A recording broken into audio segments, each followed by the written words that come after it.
네, 가족의 소중한 순간을 준비하는 신영증권의 에이펙스 패밀리 서비스. 안녕하세요. 아나운서 안예은입니다. 오늘은 에이펙스 패밀리 서비스 상품 중 하나인 에이펙스 태아 신탁에 대해서 알아보도록 하겠습니다.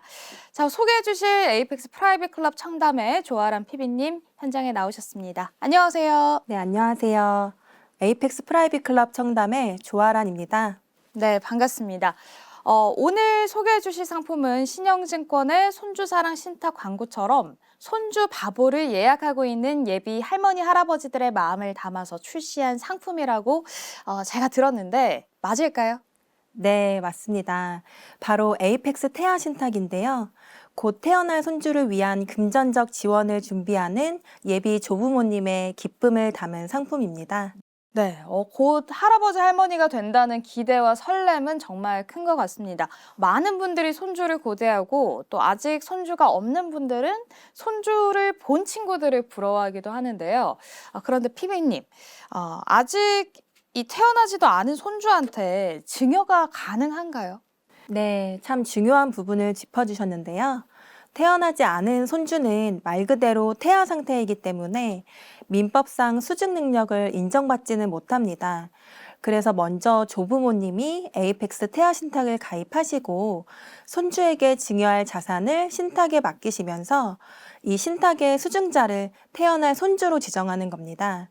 그리고 손주가 태어나면 손주의 계좌를 개설하고 수증자로 지정했던 손주의 계좌가 개설이 되면 사전에 맡겨둔 자산이 손주 계좌로 안전하게 이전되는 구조입니다. 네, 이렇게 설명을 해주시니까 구조가 이해가 되네요. 피비님, 그러면 한 가지 궁금한 게 있습니다. 저희가 지난 시간에 결혼과 출산의 증여재산 공제에 대해서 한번 알아봤었잖아요. 혹시 손주에 대해서도 이런 혜택이 있는지 궁금해요. 네, 현 세법상 조부모가 손주에게 증여할 경우 미성년자는 2천만 원, 성년자는 5천만 원의 증여재산 공제를 받으실 수 있으세요. 이 제도를 활용하여 손주가 태어난 시점부터 결혼까지 장기적인 증여 계획을 준비하시면 많은 세금을 아끼실 수 있습니다. 한번 예를 들어 볼게요. 손주가 태어날 때 2천만 원을 증여하고 10살이 되는 해에 다시 2천만 원을 증여합니다. 그리고 다시 10년 뒤 손주가 성인이 되면 5천만 원을 증여합니다. 또 30세에도 5천만 원을 증여하고 손주가 결혼할 때 결혼 출산 공제를 활용하여 1억 원을 증여합니다. 아나운서님, 지금까지 얼마를 증여했을까요? 0살, 10살에 2천만 원씩이고 20살, 30살에 5천만 원씩 그리고 결혼할 때 1억 더해보면 총 2억 4천만 원이 나오는데요. 네, 맞습니다. 그럼 증여세는 과연 얼마나 나올까요? 답을 알 것 같은데 혹시 한 푼도 안 나오나요? 네, 맞습니다. 만약 손주가 결혼할 때 한 번에 2억 4천만 원을 증여한다고 하면 결혼 출산공제와 기본공제를 받더라도 9천만 원에 대해서는 증여세를 납부하셔야 해요. 네. 하지만 이렇게 증여재산 공제 제도를 최대한 활용하면 증여세 부담을 많이 줄일 수 있는 것입니다. 이것만 봐도 사전에 증여를 위한 계획을 세우는 것이 얼마나 중요한지 알 수 있으시겠죠? 네, 손주가 세상에 태어난 순간부터 성인이 될 때까지 모든 순간에 걸친 증여 플랜을 설계해보면 좋을 것 같다는 생각이 듭니다. 동시에 굉장히 긴 시간을 생각하고 준비해야 하는 만큼 전문가의 도움을 받는 게 좋지 않을까 이런 생각도 함께 드는데 그런데 피비님 걱정스러운 부분이 한 가지가 있습니다. 이제 막 태어난 손주에게 재산을 증여를 하더라도 사실 재산 관리는 손주의 엄마, 아빠 그러니까 자식과 사위 혹은 며느리가 관리를 하게 되잖아요. 내가 증여한 자금이 손주를 위해서 잘 쓰일지 이 부분이 좀 걱정이 될 것 같은데 이런 부분도 해결을 할 수 있는 방법이 있을까요? 네, 참 좋은 질문 해주셨어요. 에이펙스 태아 신탁은 증여 이후에도 자금이 오직 손주만을 위해 쓰일 수 있도록 통제하거나 운용할 수 있다는 점이 가장 큰 매력 포인트라고 할 수 있는데요. 예를 들어 증여 후의 재산의 인출 사유를 손주의 유학자금 등으로 제한할 수 있는 것입니다. 손주가 태어나면 손주 계좌를 만들어서 신탁 재산을 이전한다고 말씀드렸죠. 네. 그러면 그 계좌에서 돈을 꺼낼 때 이렇게 미리 지정한 인출 사유에 해당할 경우에만 재산을 인출할 수 있는 겁니다. 이외에도 여러 방법으로 손주만을 위한 신탁이 될 수 있도록 신탁 계약으로 정하실 수 있습니다. 네. 할머니, 할아버지께서 마음 졸이시지 않고 든든한 지원군이 될 수 있는 방법인 것 같습니다. 걱정 없이 신탁 가입이 가능할 수 있겠다, 이렇게 말씀드릴 수 있을 것 같습니다.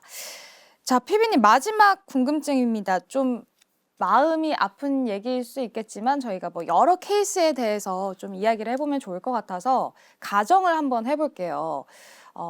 에이펙스 태아 신탁을 가입을 하고 수중자로 곧 태어날 손주를 지정을 해준 상황에서 그 손주가 태어나기 전에 조부모가 사망을 하게 되면 이런 케이스에서는 좀 어떻게 되는 건가요? 네, 물론 그런 상황 또한 걱정하실 분들이 참 많으실 것 같아요. 그래서 에이펙스 태아 신탁 계약 시 특약을 통해 귀속 권리자를 지정하실 수 있습니다. 여기서 귀속 권리자란 신탁의 자녀 재산이 귀속될 자를 말하는데요. 이 신탁 재산만큼은 손주의 몫으로 남기고 싶으시다면 태어날 손주로 귀속 권리자를 지정하시는 게 좋습니다. 물론 이는 선택사항이기 때문에 귀속 권리자를 지정하지 않는다면 일반 상속 절차에 따라 법정 상속인에게 재산이 상속됩니다. 네, 그런 기능이 또 있었군요. 내가 대비할 수 없는 상황까지 신탁으로 약속할 수 있다는 것. 정말 신탁이라서 가능한 일인 것 같습니다. 자, 정리하면서 한번 마무리를 해볼까 하는데요. 태아는 재산을 물려받을 법정 능력이 없기 때문에 태어날 손주에게 증여하고 싶다면 에이펙스 태아 신탁을 고려해 볼 수 있습니다. 또 손주의 탄생부터 결혼까지 장기 증여 플랜을 세워서 세금도 아낄 수 있고 또 손주를 위한 재산이 엄한 곳에 쓰이지 않을까 걱정하지 않아도 됩니다. 또 손주가 탄생할 때 옆에 있을 수 없다 해도 특약을 통해 손주에 대한 사랑을 온전히 남길 수 있습니다. 자, 이렇게 정리를 해볼 수 있을 것 같은데 피비님, 마지막으로 예비 손주바보, 조부모님들이 에이펙스 태아 신탁 상담을 받고자 하실 때는 좀 어떻게 하면 될까요? 홈페이지나 MTS, 고객지원센터 등을 통해 자유롭게 상담 신청이 가능하세요. 그러니 언제든지 마음 편히 상담 예약해 주시면 됩니다. 네, 오늘도 친절한 설명 감사합니다. 네, 지금까지 에이펙스 프라이빗 클럽 청담의 조아란이었습니다. 감사합니다. 늘 어리게만 느껴졌던 내 자녀가 어느새 훌쩍 자라서 결혼을 하고 이제 부모가 될 준비를 하고 있다니 그것만으로도 정말 가슴이 벅찬 일일 텐데요. 손주가 태어난다면 더없이 기쁜 일이 될 것입니다. 눈에 넣어도 아프지 않을 내 손주의 든든한 지원군이 될 수 있도록 지금부터 함께 준비를 해보면 어떨까요? 지금까지 손주사랑 신탁이 되다 에이펙스 태아 신탁에 대해서 함께 알아봤습니다. 지금까지 신영증권의 안예은이었습니다. 감사합니다.